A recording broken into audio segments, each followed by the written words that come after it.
achi booda bara 2013 akkana qajeeltoo irratti walii galamu waan jedhamu kan warri abbay kun bayee ture. Wanni sun akka milkoofneef yaalii guddaan godhamee jira. Naanna'ee uummanni Itoophiyaa sabbata ofiitirraa hiikee haati hiyyeessaa gumaacha goote alaa keessaa tumsi godhameen humna ofiitiin hidha kana ijaaraa jirra jechuudha. Danqaa tokko dabarreet danqaa lammaffaan immoo maalinni hidhi kuni jiruu nu balleessa.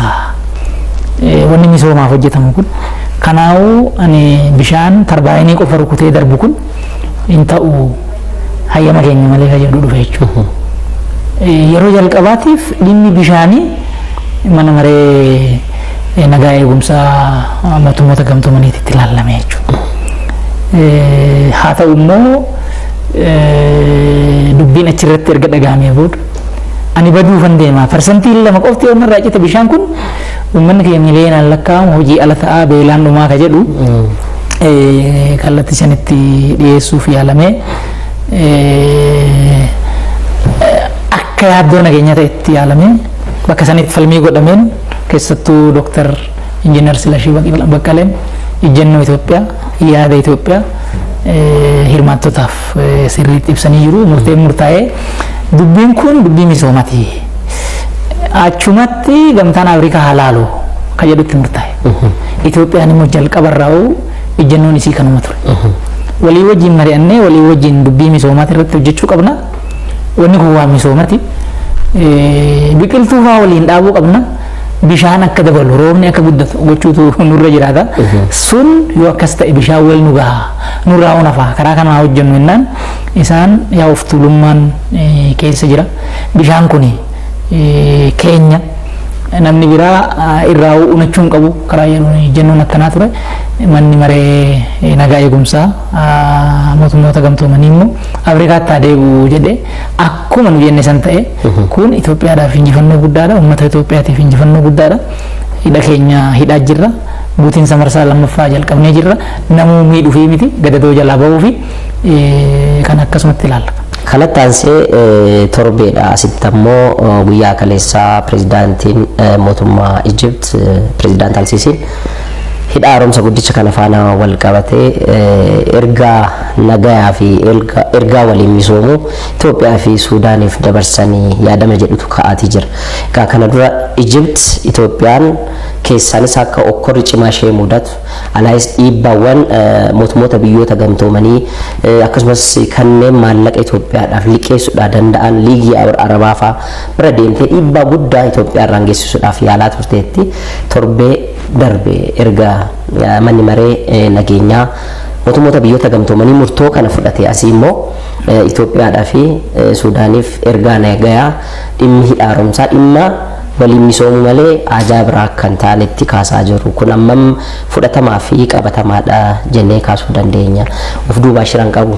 Kana dubbii isaa sirriitti ilaaluun baay'ee barbaachisaadha. Jalqabarraa dhiibbaan alarraa Itoophiyaa irratti deemaa jiru. Keessarraa jeequmsi akka ka'u deeggaramaa jiru. Namni sirriitti ilaaluu qabu. Ka'umsi isaa bakka biraa odoo hin ta'in hidha haaromsaati. Hidhi haaromsaa kun gaafa milkaa'ee Itoophiyaan karaa hedduudhaan of dandeechi. Karaa hedduudhaan Itoophiyaan akka of dandeechuu hin barbaadamu. Ijiptii fi wannoo kana qofa odoo hin ta'in achi olittuu warri nama ergachuu barbaadu kanan fedhu jechuudha. Hidhi haaromsaa kun guutamuun isaa akka addaan cituuf wanni hin godhamin hin jiru. International diplomaasii ilaaluu dandeecha. Kaleessa raayyaan ittisa biyya Itoophiyaa Tigraay keessatti mirga namaa sarbee jira. Qonnaan bulaan qutachuudhaaf rakkatee jira. Ka jedhu ture. Gaafa raayyaan ittisa Itoophiyaa achi keessa bahee daa'imni waggaa 7 daa'imni waggaa 8 kilaashii baatee lola deemu. Ammoo dargaggoota lolaaf onneedhaan kaka'an jedhanii gabaasa warri miidiyaa biyya alaa. Kun maal jechuudha? Ajandaan isaa ka biraati. Hidhi haaromsaa kun milkaa'uun qabu ka jedhu maaliifuu akka nu jannatti ta'uu dide ergama keenyan ta'uu dide ka jedhu jira jechuudha duuba. Lammiileen keenya Saawudii Arabiyaa irraa qofa kumoota hedduudhaan kan lakkaa'aman miila qullaa ari'amanii akka galan saamamanii akka galan hangodhame sababuma kanatti liqii maal itti dhiisan. Namni isaaniif hojjetee sanuu dafqa isaa dhangalaasee waan dafqee miti sanirraa waan xiqqoo argatee isaanumaa tajaajilu. Itoophiyaa irratti as deebi'ee ba'aa akka ta'u duraanuu hojii dhabaa baay'ee jira, hojii dhabaa baay'ee kanarratti akka dabalamu. Itoophiyaan akka rakkatu dadhabdee waan jalqabde kana akka dhiiftu gochuudhaaf baay'ee yaalamee jira jechuudha. Muummichi ministeeraa Itoophiyaa kabajamoo Dooktar Abiy I think kaleessa malee dheengadda ibsa godhaniiran. Itoophiyaan waan jalqabde akka dhaabduuf san bira darbees Itoophiyaan akka facaatuuf keessaayis alaayis dhiibbaan godhamaa jiru guddaadha. Kana qolachuudhaaf uummanni Itoophiyaa qarqaraa qarqaraatitti akka wattaaddara tokkootitti akka hoomaa waraanaa tokkootitti dhaabbachuu qaba ka jedhu ergaa dabarsanii jiran. Kuni waan tokko. So haasa'a Alburhaanis haasa'a Alsiisiitis as keessatti ilaallaa jechuudha. Yoo akka nuyi kaleessa jennu misooma waliinitiif ka dhufan ta'e wanni kun waan baay'ee gaariin hin barbaanne hin jaalan. Garuu immoo akkasii dubbiin ka jedhu immoo ilaaluun barbaachisaadha. Itoophiyaan ala jiru lammiin Itoophiyaa haan ala jiru han keessa jiru amma xiiqiin dhaabbatee jira amma. So nuyi obbolummaa barbaannaa misooma waliinitii fi maalii wanni jedhan kun hidhannoo nuyi hiikkachiisuuf immoo qabatamaatti dhuguma misooma waliinii barbaadetti ka jedhu sirriitti xiinxalamuun hin barbaachisa jechuudha. Amala isaanii kan kaleessatii wajjin yoo laallu kanaan duras gaazexuma amma jedhan kan Egyptian Daily or waan akkanaa Egypt Today no waan akkanaa kana irratti Saamii Shukurii mataan isaa ministeerri dhimma alaa Itoophiyaan hidha haaromsaa kana geggeessuun waan nu miidhuun qabu ka jedhu dubbatee ture. Dheengadda immoo gola nagaa eegumsaa irratti gaafa dhaqee hidhi amma Itoophiyaan geggeessaa jirtu kun Ijipti lafarraa balleessuuf akka ta'etti akkasitti dhiyeesse immoo waan nama kalee jedhe irra haalee jechuudha.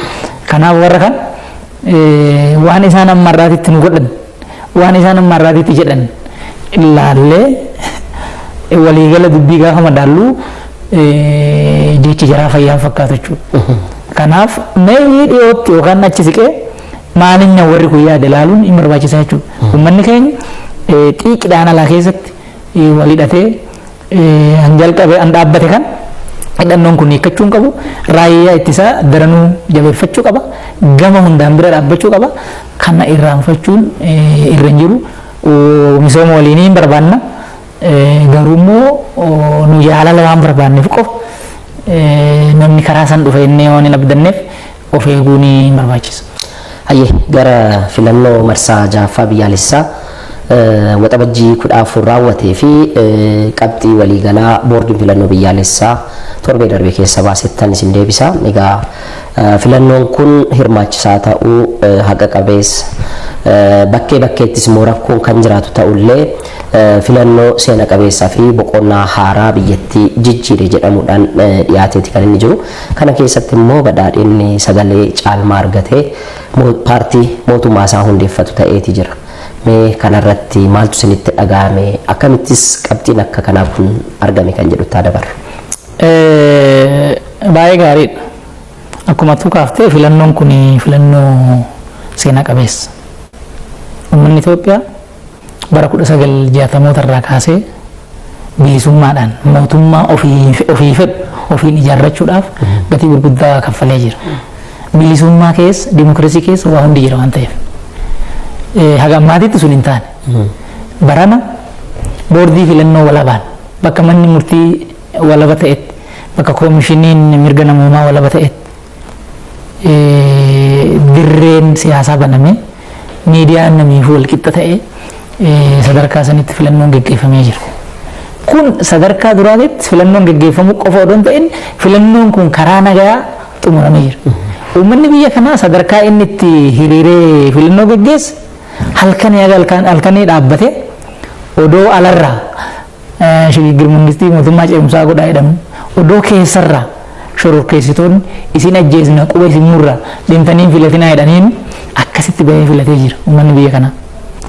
Fedhii isaa argisiisee jira. Karaa lamaan fedhii isaa argisiise. Tokkoffaa mootummaa alarraa narratti muudamu ani hin fedhu. Warri alaa narraa boqoddaa warri mootummaa isaanii ergamu tolchuu barbaadan kun hin ta'u mootummaan ofii to'adhu hanan ofii filadhu hanan gaafan barbaadin immoo ofii buusu isan tolfachuu barbaadan narraa taa'e. Karaa biraatiin immoo bilisa isin baafna. Isin rakkoo keessa jirtanii warri jedhee immoo ganaa gaara keessa deemee ka isa ajjeesu ka isa saamu maqaa isaatiin kun isin jira. An mootummaa tolfachuu kanan barbaadu karaa nagaa filannoodhaani malee nama na bilisoomsu ganaan fedhu qaataan lolee ofii ilmaan kiyya wareegee bilisoome isin irraa dhaabbaddaa kan jedhu ergaa dabarseera. Kun Itoophiyaadhaaf injifannoodha seenaa haaraa kallattiin haaraa qabatamee jira jechuudha. Kana sirriitti ilaaluun gaariidha. Achi keessatti hirmaannaa goonan immoo akka badhaadhinaatti filamneera. Kun filatamuudhaaf mo'achuudhaaf hojjenne waan ta'eef siyaasii aangoo ittiin qabachuuf yoon ta'in hiikoon qabu waan ta'eef kun waan guddaadha nuuf injifannee jira. Maaliin carraan inni nuuf fidee dhufu waliigalatti imaammata baafannee qabna.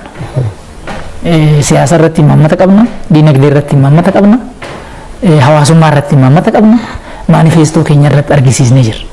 Karoora waggaa 10 hin qabna. Kana raawwannee waan abjoonne san qabatamaadhaan mul'isuudhaaf hiree nuu kenna jechuudha. Waggaa 5 itti aanu kana keessatti.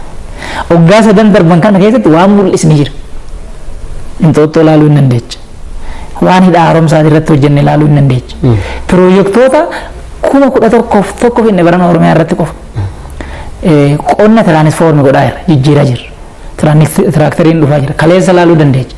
Paampii baay'eedha ka dhufe. Kuni hojii qonna keenya rooba irratti rarra'u irraa gara jallisiititti jijjiiraa dhufa. Gara makanaayizeeshiniitti jijjiiraa dhufa. Kana waan hojjenne qabnu uummanni kana argee jira. Kun akka itti fufu uummanni akka barbaade argisiisee jira. Dirree dimokiraasii bannee jira. Bilisummaa dhugoomsinee jira. Kunis jabaatee akka itti fufu uummanni hin barbaada. Kana mirkaneessuudhaaf nu qarqaaraa hiree nu kenna. Karaa biraatiin immoo akka muummichi ministeeraa jedhan injifannoon kun waan ittiin sirbanii miti. Mo'annee jirra bakka jedhanii namni bahee sirbee gammadee mirqaanee kana miti. Gaafatamni inni baatee dhufu guddaadha. Gama tokkoon diinagdeen biyya kana caaseffama keessootiinis haala uumamaa koronaadhaan wajjinis wal qabate haala addunyaatiinis wal qabate qaala'insi jireenyaa amma uummanni keenya keessa jiru laayyoo miti. Uummanni keenya odoo beela'uu odoo dheebotuu nu filate. Rakkoo kana hiikuun nurra jira. Kun gaafatama fudhanne malee dirqama fudhanne malee injifannee bashannanuuf miti jechuudha. Kana sirriitti ilaaluun hin barbaachisa. Karaa biraatiin olaantummaa seeraa uummanni keenya nagaan bahee nagaan akka galu akka barbaadeetti waan barbaade akka hojjetu mirgi isaa bilisummaan isaa akka kabajamu ollaan isaa akka nagaa ta'u hin barbaada. Kana wajjinis wal qabatee rakkoon ammas jiru bal'aadha. Shororkeessitoonni saamtonni ollaa keessatti mana uummata irratti guban kan qabeenya uummataa saaman kan lammiilee ajjeesan kan lammiilee butanii bakka bu'ee dhabamsiisan kan dubartoota gudeedan hin jiru jechuudha shiftoonni shororkeessitoonni. Kanas karaa barbaachisuun akkaataa barbaachisuun toora qabsiisuun seera qabsiisuun nagaa buusuun nagaa mirkaneessuun mootummaa amma itti aanee ijaaramu kanarra jira jechuudha. Kunis dirqama guddaa fudhachuudha malee waan ittiin sirban arganne jedhanii waan ittiin mirqaananii miti. Kanaa olitti uummanni keenya waggaa 27 wayyaanee jalatti saamamaatiin bahe. Lafarraa buqqifamaa bahe. Achi gadittis tajaajilli gurguramaa bahe. Caasaan hanna keessa ture hin beekama jechuudha. Ammas wanni kun qixa barbaachisuun hin sirroofne. bakka baay'eetti hanni ija baasee jira jechuudha. Neetwoorkiin hannaa gugguduufame uummanni mattaawoqiyaa qabalee waraqaa eenyummaa odoo nafin bitaa jira jechuudha. Tajaajila tola isaa malu namummaan inni gibira kaffalee hojjisiisu deebi'ee immoo isa saamaa jechuudha. Akka gibiraatitti gibira lammaffaa irraa fuudha jechuudha. Koo bakka kanatti uummanni keenya kabajaan tajaajila isaa malu akka argatu hanna achi keessa jiru qulqulleessuun sirna ijaaruun nurraa eegama jechuudha. Kunis ulfina ba'aa guddaa dirqama guddaa fudhachuudha malee bakka waa hundi dhumatee wanne waggaa 5 fi rafnaa waggaa 5 fi sirbinaa wanni jedhamee karaa sanii yaadamu sirrii miti jechuudha. Kanaaf akka waliigalaatitti carraan achi keessatti argan imaammata keenya irraa wanna dirqamni nu fudhanne immoo laayyoo akka hin ta'in hubatamuu qaba jechuudha. Xiqqoosee magaalaan Finfinnee magaalaa guddoo Oromiyaa biyya akkasumas teessoo dippiloomaatotaa ta'uu isheetiin wal qabatee paartileen siyaasaa hedduun kan keessatti hirmaatanii fi paartileen siyaasaa morkattootaa jajjaboon illee jedhaman as keessatti bal'inaan bilisummaadhaan kan isaan hirmaatanii magaalaa Finfinnee keessatti paartiin badhaadhinaa guutumaan guutuutti haala jechisiisuun teessoo 23 keessaa 22 injifateeti jira. Sabaaf sablamni hedduutu as keessa jiraata. Kan akkamiin milkeessuun danda'ame? Kuni dhuguma nama baay'eetu asirratti gaafii qaba. Nu akka mo'annu beekna. Maaliif akka mo'annu beekna? Tokkoffaa yaadamni nu qabanne yaadamni obbolummaa sabaaf sablammoonni hundi walii wajjin ta'anii waan kaleessa dogoggorame waliin sirreessaa waan kaleessa gaggaarii waliin jabeessa boruuf iftaan biyya dhaloota dhufuuf taatu biyya jabdu ijaaruuf walii wajjin obbolummaadhaan hojjechuu qabu ka jedhu yaada qaba. Sabni kamuu saba kamiif diina miti. Sabni kamuu saba kam inni rakkoon kaleessa ture rakkoo sirnaatii ka jedhu ifatti keenya jira. So sabaaf sablamniin yaaddoo walirraa akka hin qaban goonee jira. Kun waan tokko. Lammaffaa misoomni gurguddaan ijaan mul'atan harkaan qabamu Finfinnee keessatti hojjetamee jira. Kan amma addabaabayii masqalaa laaluu dandeecha. Istaandardii addunyaatiin waan hojjetame. Akkaataan bulchiinsi magaalaa Finfinnee gamoo isaa bakka hojii isaa itti sirreessaa jiru. Inni mataan isaa namni ilaalee akka badhaadhinni dhufaa jiru argaa jira jechuudha uummanni Finfinnee. Wanni paarkii shaggariin wal qabatu, wanni paarkii tokkummaa wal qabatu, wanni inxooxxoo wal qabatu, wanna kana hundaa wajjin karaa ijaaramaa jiru.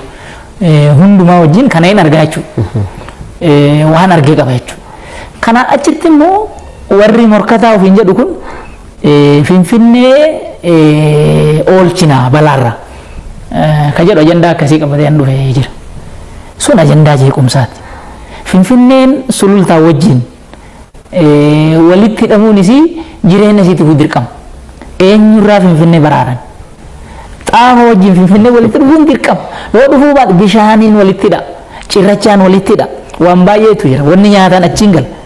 Argite ajandaa warri qabatu uummata Finfinnee keessa jiru kana uummata naannawaa jiru wajjin waan walitti buusu. Waan jeequmsaati jechuudha. Kanas uummanni ilaalee jira. Naanna'ee akka moonuu hin beekna sadarkaa kanatti immoo namuu waan jedhu hin qabu. Guutuu moona ka jedhu hin qabu. Sagalee caalmaa hin arganna. Garuu immoo achi keessatti paartileen haga tokko mana maree Finfinneetis sadarkaa mana maree bakka bu'oota uummataatis hin seenu ka jedhu yaaddoo qabna. Amantii qabna ture. Akkasitti ilaalaa ture.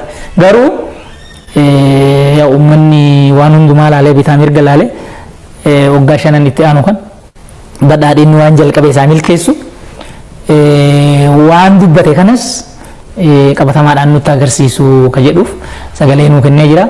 Kanaaf hin galateeffanna. Waa hundaa olitti garuu Finfinnee keessatti waa lama sirriitti ilaaluun hin barbaachisa. Tokkoffaa filannoon Itoophiyaa keessatti geggeeffame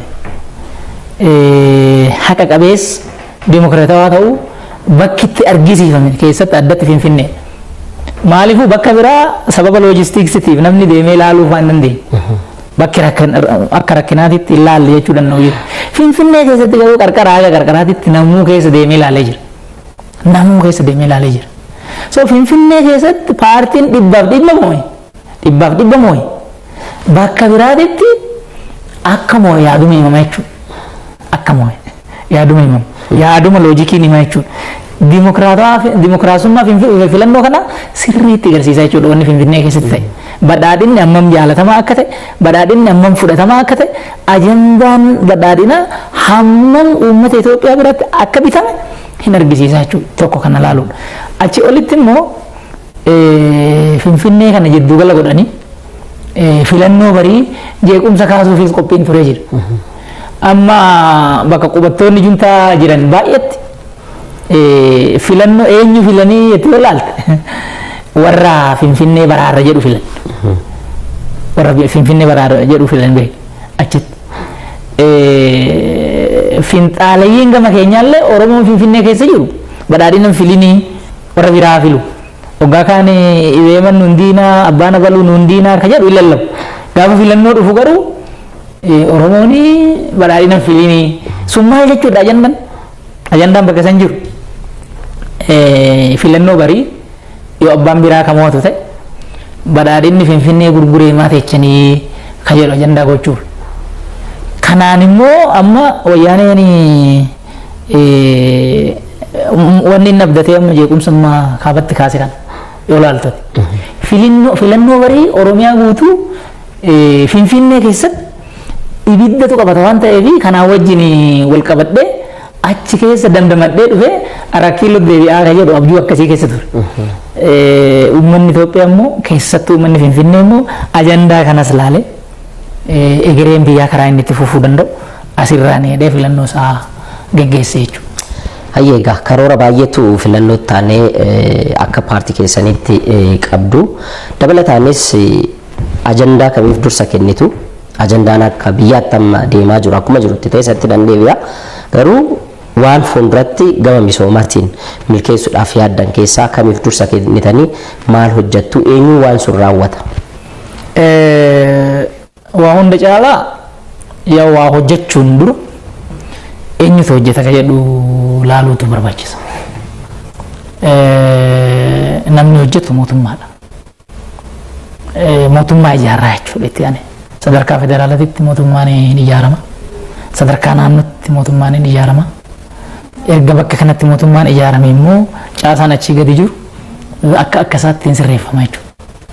Kanaaf ajandaan jalqaba mootummaa akka naannoo keenyatti akka naannoo Oromiyaatti mootummaa Oromoo fakkaatu kan yaadanis harkaanis nama qulqulluu ta'e irraa ijaarame. Kan hamilee qabu hamileen dubbachuu hin danda'u kan uummanni irraa abdatu mootummaa akkasii hin ijaarre. Mootummaa kana erga ijaarree booda waan mootummaan hojjetu hunda hojjenna. Jalqaba irratti garuu waan madda rakkoo hundaa ta'e hannaa fi hattu toora qabsiifnu. Rakkoon nageenyaa hannarraa dhufu. Rakkoon gosummaa rakkoon naannummaa hannarraa dhufu. Hattuun tokkoo fi qabee tokkoo ofirraa qabee wanni naannummaan gandummaan gosummaan deemuuf wannaaf san beekuun hin barbaachisu. Oromoo hedduutti amantiin loogiin wanni godhamuuf hannaaf waan biraatiif miti. Tokkummaa Oromoo mirkanaa'uu irra jiraata. Obbolummaan Oromoo sabaaf sablammii wajjin qabu mirkanaa'uu irra jiraata. Saniif danqaa guddaan danqaan badhaadhinaa danqaan ida'amu hanna waan ta'eef isa hin buqqifnaa jechuudha. Achitti aansinee wanni nagayaan wajjin wal qabatu nagaa mirkaneessuun itti fufaa jechuudha. Hojiiwwan jalqabu qonna ceesisuu misooma jallisii misooma bu'uura misoomaa waan kanaan dura jalqabne piroojeektoota yeroo jennetti akka jennetti qulqullina barbaachisuun xumuruun akkuma jalqabnetti itti fufnaa jechuudha. Hangafni hojii hundaa garuu caasaa keenya sirreessinee mootummaa uummata kana gitu han uummata kana fakkaatu han ulfina isaa calaqqisiisuu danda'u mootummaa akkasii ijaaruutu dursa jechuudha. Hayyeega dhimma tibba kanammoo naannoo Tigraay keessatti ta'aa jiruttan isin deebisa. Egaa mootummaan federaalaa erga masaa raawwatee asii keessattuu ministeerri muummee Itoophiyaa Dr. Abiy Ahmed dhukaasni gam tokko haa dhaabbatu jedhee raayyaa ittisa biyyaa erga masaa raawwate erga gara biyyaatti deebisee humni shororkeessaa TPLF Tigraay injifadhee jira humna raayyaa ittisa biyyaa achi ari'ee jira jechuutiin dhiichisa adda addaa gaggeessaa tureera. Uummata naannichaa gam tokkoon mootummaa faana dhaabbattee deeggarte jedhes baay'ee isaanii ajjeesaati kan inni jiru.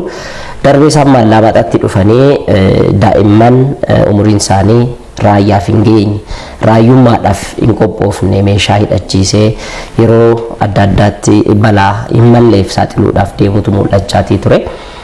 Kana wajjin wal qabatee murtoo mootummaan fudhatee akkamitti ilaaltanii gocha immoo faallaa kanaatiin uummata Tigraayiif yeroo tasgabbii kenname san kallattiin taanetti hiikkatanii immoo deemee ammas hawaasatti yaaddoo biraa naqaa jiran kana maalidha taasisabdan? Yaa dubbiin jalqabarraa bakka irraa ka'ee beekuun gaariidha. Wal yaadachiisumaaf. Juntaan kun waggaa 27 guutuu yakka baay'ee fokkisaa Itoophiyaa fi lammiilee Itoophiyaa irratti hojjechaa ture. Qarqara haga qarqaraatitti gurmuudhaan isaa ta'uu dhuunfaadhaan namni madaasaa ofirraa hin qabne hin jiru jechuudha. Ana dabalatee personally. Jijjiiramni gaafa dhufu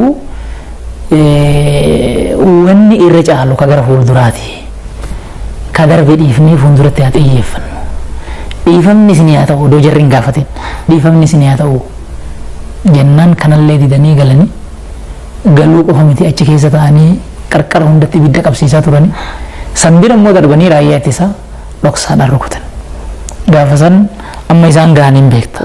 Amma isaan amma tulluu amma maal jedhan tulluu Kilimaan Jaaroo ga'an gaafas. Simbirri nurran balartuu onni jedhu ture. Gaafa san waraana konvenshinaalii ture. Raayyaan ittisaa torban sadii keessatti cabsee boollatti galche. Gaafa boollatti galchuu yaa mootummaan bulchiinsa yeroo ka jedhu caasaan akka socho'u godhamee jira. Caasaan sun waan isarraa eegamu hojjechuu irratti hanqinni jira.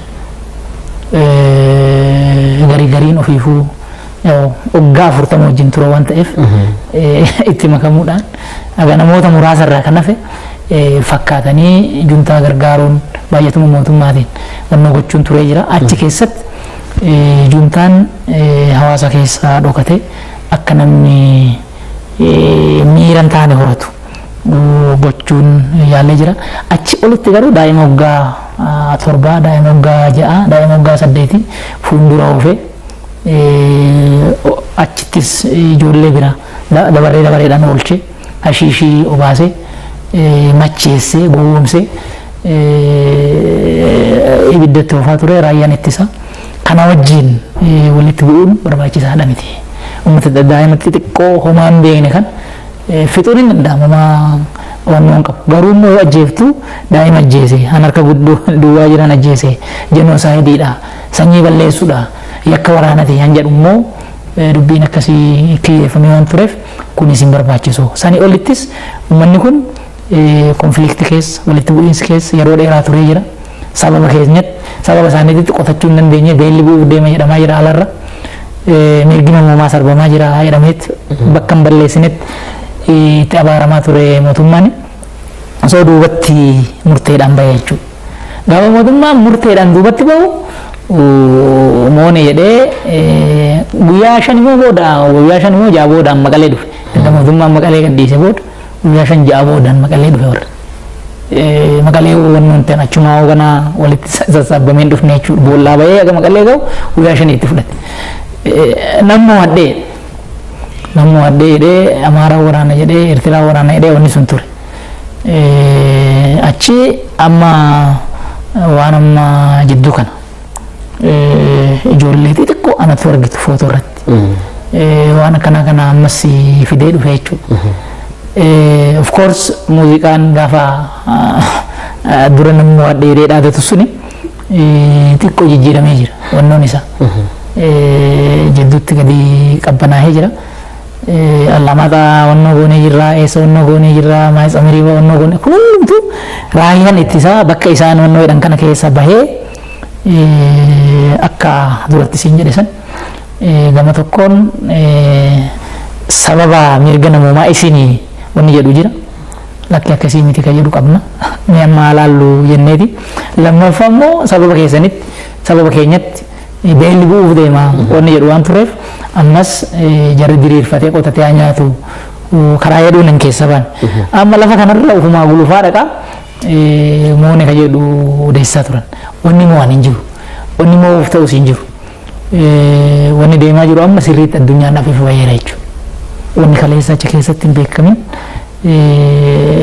eenyu akkamitti akka waraanaaf deemaa jiran yakka waraanaa eenyu akka raawwataa jiru addunyaan afiifaa jechuudha daa'ima waggaa 7 daa'ima waggaa 10 qawweetti hidhanii kaan immoo qawwee malee ibiddatti kan oofaa jiru isa jechuudha duntaa kana ammoo waraanas eenyu akka barbaadaa jiru jalqabas eenyu akka waraana barbaada addunyaadhaaf amma ifa jechuudha addunyaadhaaf amma ifa akka milkiitti mootummaan Itoophiyaa uummata sanii jedhee namoomaaf jedhee waraana isaa achi keessa baasee jira. Lakki waraana malee jiraachuu hin danda'u anjeequmsa malee naan ta'uu jedhee deemaa jiru amma isa addunyaan laalaa jira.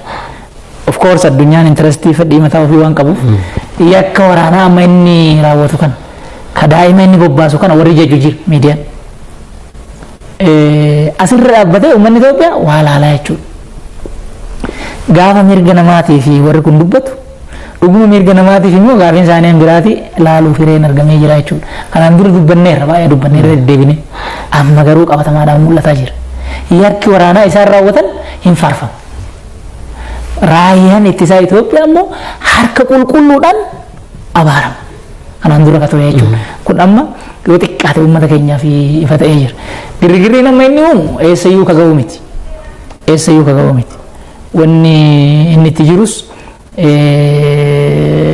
waan baay'ee tarkaanfatu miti waan kallattiillee qabu miti waan abjuullee qabu miti na waanuma yeroodhaaf oo'ee achumaan qabbanaa'u ammayyuu baduuf deemnaa nu balleessuuf deemanii maaloo nu dhaqqabaan jedhu kun bakka tarkaanfii fudhanna gaafa muummichi amma jedhe ergasii amma sirbeen biraati gaafa duraa moonee maalii achirraayi imbar wanni tureera amma uummanni keenya dhiisnanis dhiisuu didanii warra kana bakka qophaa jennaan maal jedhan nu balleessuuf deemanii akkana maaloo nu dhaqqabaa maaloo nutti dirmadhaan jedhu immoo amma jalqabee jechuudha sun ammasuma kanarra waan caaluu miti warri misaayila hidhatee akkuma jechuun uummanni akka hubatu warri misaayila hidhatee taankii Itoophiyaan qabdu diiqaa Itoophiyaan qabdu dhibbarraa harka 80 hunda harkatti galfate ajaja guddaa waraana guddaa Itoophiyaan qaba jettu guutuu isaa kaan ajjeesee kaan wanna godhee achitti odoon beekin waan san godhe bakka san irraa ka'ee 7 3 keessatti biyyee nyaata daa'ima xixiqqoo kun namatti argitu kan kanaan maal godhuudhaan inni danda'u eessa ga'uu danda'a kun yetimma hin darsa wanni guddaan maal waan kanaan daatee ka deemu Itoophiyaan jeequmsa kana keessa bakka san keessa yoo turte karaa biraatiin warri qaxxisa deemu jira jechuudha qaxxisa deemu wanni raayyaan ittisaa achi keessaa baay'ee guddaan isaa humna keenya baay'ee achi keessa qubachiifne lafti sun bal'aa waan ta'eef bakka san keessa karaa biraatiin immoo diinni sababa hidhaa haaromsaatiin sababa biraatiinis Itoophiyaatti aggamu waan jiruuf saniif qophii barbaachisu gochuudhaaf achi keessa bahe kun achumatti wacaa baay'ee bakka fagoo ka deemu miti. Dhimma mirga namummaa kana wajjin wal qabsiisee keessattuu biyyoonni gara lixaa kun karaa kamiin Itoophiyaa keessa harka galfannuudhaaf akka tooftaa tokkotti fayyadamaa turuun isaanii ni beekama. Dhiibbaan kunis akkuma sila kaastan dhimma hidhaa haaromsaa guddicha Itoophiyaa fi Ijipti wajjin waan wal qabatudha. Kuni ta'ee waa'ee mirga namummaatiin mootummaan harka keessaa baafate asii jarri kun daa'imman akka kanaa kana waraanatti gaafa bobbaasan miidiyaa isaanii dabalatee gabaasaa jira. Qorqalbiin daa'imman kanneenii olaanaadha waa'ee naannoo isaaniitiif falmachuuf jechuutiin kan isaan gabaasatii jiran. Kana akka jajuu fi akka milkii tokkotti ammallee dhaadheessuun jara kana garamitti nu geessa. Dippiloomaasiin hojiin kominikeeshinii qaamolee gara lixaatiin dhiibbaa kana keessatti olaantummaa gonfachuuf qaawwa banaa argachuudhaaf tattaaffii godhan kana hambisuudhaaf hojiin gama mootummaatiin hojjetamu maalidha? Akka mootummaatitti wanni hojjennu akkuma jiru ta'e dura dubbiin mirga namoomaa kun hubatamuu irra jira. Gargaarsa namoomaa, mirga namoomaa, dimookiraasii wanni jedhamu kuni meeshaa jarri ittiin fayyadamu malee waan jarri itti amanuu miti. Waan jarri itti amanuu miti. Kana sirriitti beekuun barbaachisa. Gaafa Iraaq seenan maqaa mirga namoomaatiin. Mirgi namoomaa daran ka sarbame immoo erga isaan seenanii daran ka sarbame. Haajaa mirga namoomaa hin qabu warra. Haajaa dimookiraasiis warri hin qabu. Mootummaan Saawud Arabiyaa mootii sirna mootiitiin bula. Mirga wanneedhaan hin jiru waaqatu aangoo kennaafi yoo inni ilma itti darba akkasitti hin jiru sirni. Kun dimookiraasii miti. Ameerikaadhaan michuudha kun walii gala. Ijipti keessatti mootummaan yeroo dheeraa ture mootummaa waraanaati. Filannoon hin jiru. Dimookiraasiin hin jiru, mirgi hin jiru. Ammoo mootummaan sun Ameerikaa wajjin michuu nabseeti. So dimookiraasiin mirgi namoomaa wanneedhaan baacoodha. Warra ittiin toliin saniin himatanii itti duuluuf. Warra ittiin toliin. Warra ittiin toliin kun akkamitti? Waa'ee dhimma keenya, waa'ee biyya keenya akka ofii hubannetti karaa nuu ta'een hojjennee rakkoo isaa eegnaa warra jedhee yaadu. Warri kun isaanii wajjin waliin galu. Warra waan isaan jedhan akka isaan jedhanitti hojjetu qofatu fira isaaniiti. Rakkoo keessan nutu beeka, qoricha keessanis nutu kennaa jedhu. Lakki akkanaa miti rakkoo keenya nutu beeka gaafatetti ati isaan hin diina taata. Kana sirriitti beekuun barbaachisaadha jechuudha. Ajandaan mirga namoomaa Itoophiyaan mirga namaa sarbite akkana ta'e akkas ta'e wanni dhansoo. Juntaan waggaa 27 gaafii inni nama kolaasiin hin jiru. Guyyaan gaafii inni nama ajjeesiin hin jiru, gaafii inni nama buqqisiin hin jiru. Biyya kana keessatti. Takka mirga namoomaa sarbitee jedhamee UN irratti kasasameen beeku. Ibsi jabaan humna qabu. State Department Ameerikaatiin isaa ta'u Awurooppaadhaa itti ba'een beeku. Maarreen mirgi namoomaa waan biraati miti. Dahoodha. Mootummaan kun nuun taane jechuudha. Mirga namoomaa baluu mirga namoomaa sarbee dimookiraasii balleesse gaafa jedhan mootummaan achirra amma jiru kun nuun taane jechuudha. Wanna biraa ajandaa biraan qabu jechuudha. Kana sirriitti beekuun hin barbaachisa. Amma yoo ilaaltu ijoollee daa'ima waggaa 18 miti beeku waggaa 10 hin guutin waggaa 11 hin guutin han waggaa 8 han waggaa 7 han waggaa 9 daa'ima ijoollee kana biyya ofiitiif falmatti gootota onneedhaan deemtii jedheeti miidiyaan waggaa gabaasu argite. Ijoolleen akkasii akka seeratitti waan mirgaatu hin beektu waan dirqamaatu hin beektu waan ofiitu hin beektu kan biyyaatti dhiisi. Ishiidhaaf abbaan yaada. Ishiidhaaf abbaan yaada haadha yaada. Waan akkanaan godhina ijoollee isin miidha. Waan akkanaa godhaa kanatti isinii tola. Ijoollee akkasii abbaata akkasitti qajeelti. Ijoolleen akkasii waan biyyaa malitti beektu. Taasisan beektu ijoolleen akkasii waan biyyaa. Garuu hoo biyyaaf qabsoo gootii maal waan akkasii silaa maal jedhan odoo wanni kun Itoophiyaa bira ta'e yakka waraanaa sadarkaa jalqabaa Itoophiyaan raawwatti jedhama waan akkanaa ta'uu miti wanni kanatti dhiyaatu oduu argame Itoophiyaa biratti waraana Itoophiyaa keessatti wanni kanatti dhiyaatu oduu argame akkana wanni kanatti dhiyaatu lafti garagaree waggaa akkana mirgi namaa sarbame mirgi daa'immanii sarbame Save the Children ibsa sitti baasa UNESCO ibsa sitti baasa wanni ibsa sitti hin baasne hin jiru jechuudha. Kanaaf asirratti sirriitti hubachuun hin barbaachisa. Akka Itoophiyaatti akka mootummaa keenyatti maal inni kagoonu biyyoonni dhugaa hubachuu barbaadan tarkaanfii nu fudhanneen dhugaa hubatanii jira. Eenyutu lola barbaada arganii jiran. Eenyutu mirga namaa sarbaa jira argaa jiran biyyoonni dhugaa hubachuu barbaadan. Of course biyyoonni akka Raashiyaa, biyyoonni akka Chaayinaa, biyyoonni akka Indiyaa, Keeniyaa dabalatee dhugaa Itoophiyaa gaafa dheengadda gola nagaa eegumsaati irratti ajandaan hidha haaromsaa dhiyaates argisiisanii jiran. Cubbuun akka Itoophiyaatti deemamaa jiru namuu argee jira. Warri kun dhugaa argee jira. Kanarraa kanarra garuu dhugaan isaan argan hin jiru. Wanni ittiin hin jiru, wanni isaan wallaalan hin jiru, hin beeku. Itoophiyaan akka dhugaa qabdu, jijjiiramni kun akka karaa qabate, wanni eegalle kun Itoophiyaa gadatoo keessaa akka baasu, uummata Itoophiyaa badhaadhina takka ceesisu hin beeku nu caala. Garuu Itoophiyaan gadadoo keessaa akka baatu hin barbaadan. Gaafa isiin beeloftee bulluqa afaanitti taqanii achi immoo ergachuu barbaadachuu waan barbaadanis yoo ta'e lafa jalattis lafa gubbaattis qabeenya Itoophiyaa akka ofii barbaadanitti keessa seenanii zaaquu barbaadu. Kana beekuun hin barbaachisa. Dippiloomaasiin nu hojjennu maal? Dippiloomaasii guddaan nu hojjennu uummanni keenya akka dhugaa kana hubatu gochuu. Dippiloomaasiin nu hojjennu. Bakka bakkatti imbaasiiwwan hin cufnam. Waan nu hojjetu waan hin jirre. Yoo itti warri waan hin dhageenye wanni nu achitti baasnuuf bakka bakka hin jiru. Sanuu cufnee biyyoota nu wajjin hariiroo obbolummaa qaban isaa wajjin garasitti hin banna hin hirrifnaa yoo baasee ofirra. Wanni guddaan uummata Itoophiyaa hubachiisu. Uummanni Itoophiyaa gaafa Aduwaa lolee kan injifate gargaarsa namaatiin miti. Tokkummaa isaatiin qindoomina isaatiin obbolummaadhaan wal bira dhaabbachuudhaan kan mo'ate. Ammas waan eegalle kana cabsinee kabaanu qarqaarsa namiitu nu miti. Tokkummaa keenyaan xiiqiin hojjechuudhaan keessa baanu. Hin baan ammoo hin baan. Waan gurguddaa hojjennee jirra. Wanni nu hafu ammas jira. Chaalenjiin cabsinee hin dabarra. Wanni nu barbaachisu uummanni keenya dhugaa jiru hubatee mootummaa isaa wajjin akka dhaabbatu qofa gaafan.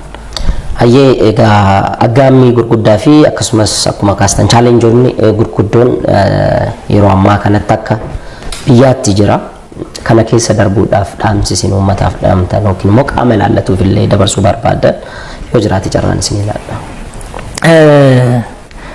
Yaa'u mootummaa haaraa ijaaruuf deemna. Chaalenjiin amma jira. Chaalenjiin amma jiru honestly ulfaataadha. Alarraa wanni qoqqobbiin wal qabatee jiru deeggarsaa wal qabatee wanni tokko wanni dhufu jiraachuu mala. An dhufes argitan. Wanni kun uummata Itoophiyaa in jabeessa malee laaffisu.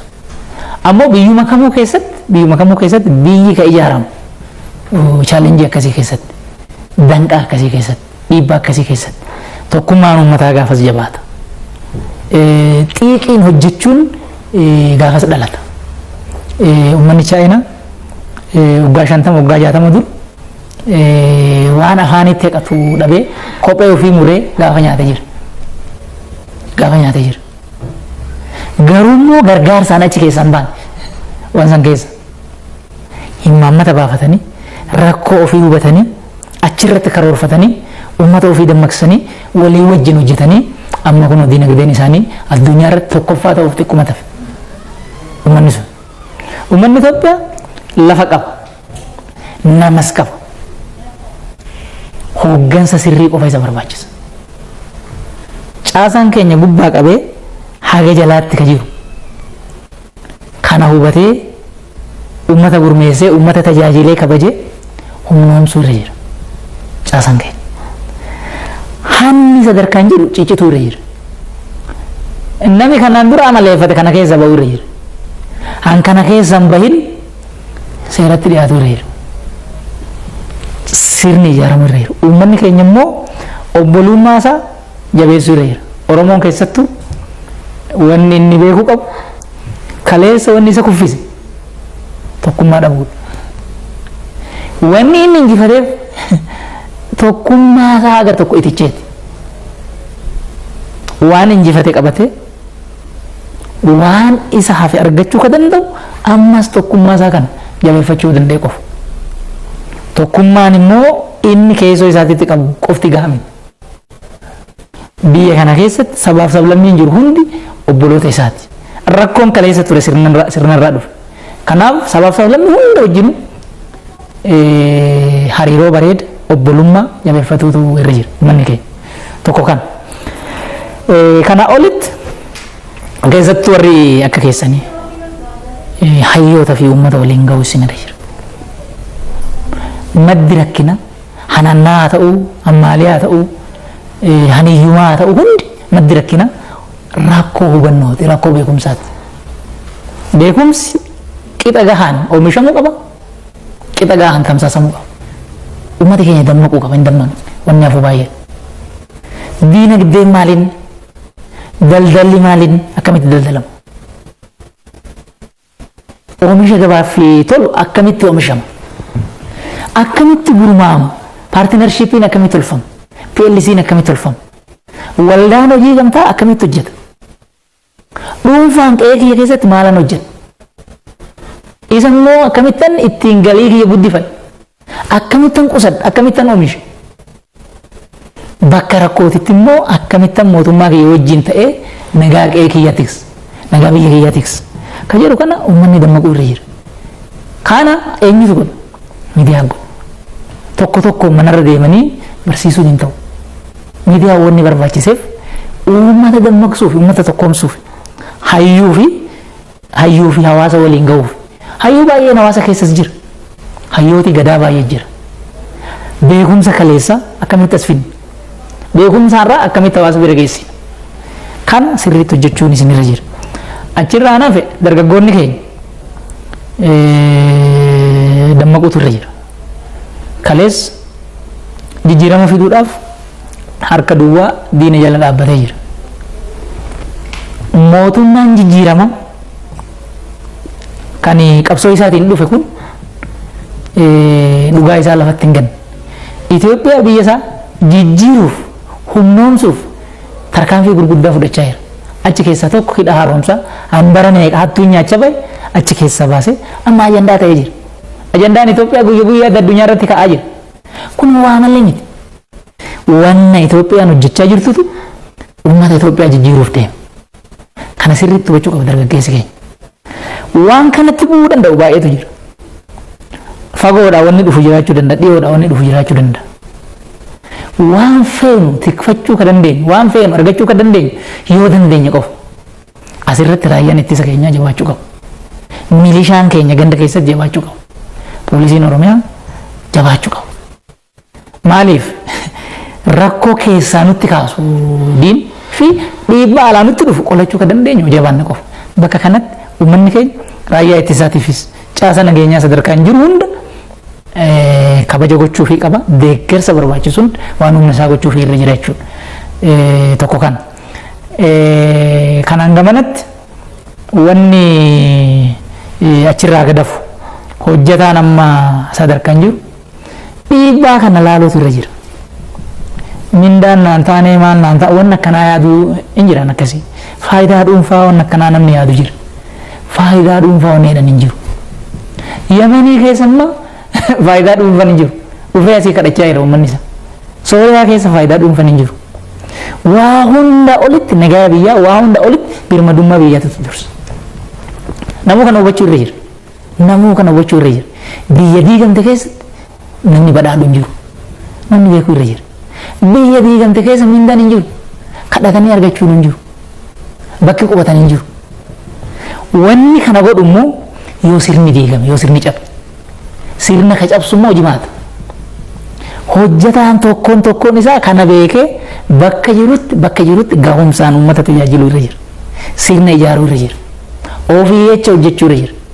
Maal jennaan sirni kun deemsi kun gufuun isa mudatee jennaan rakkoon akka Liibiyaa dhufee jennaan gamoon ati ijaarratte. Gamoon ati ijaarratte dhagaa dhaabbate ta'a.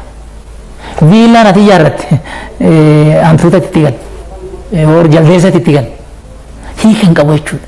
Wanni guddaan namni tokkoon lammii biyya kana waan biyyaa yaadu irra jira. Waan waloo yaadutu irra jira.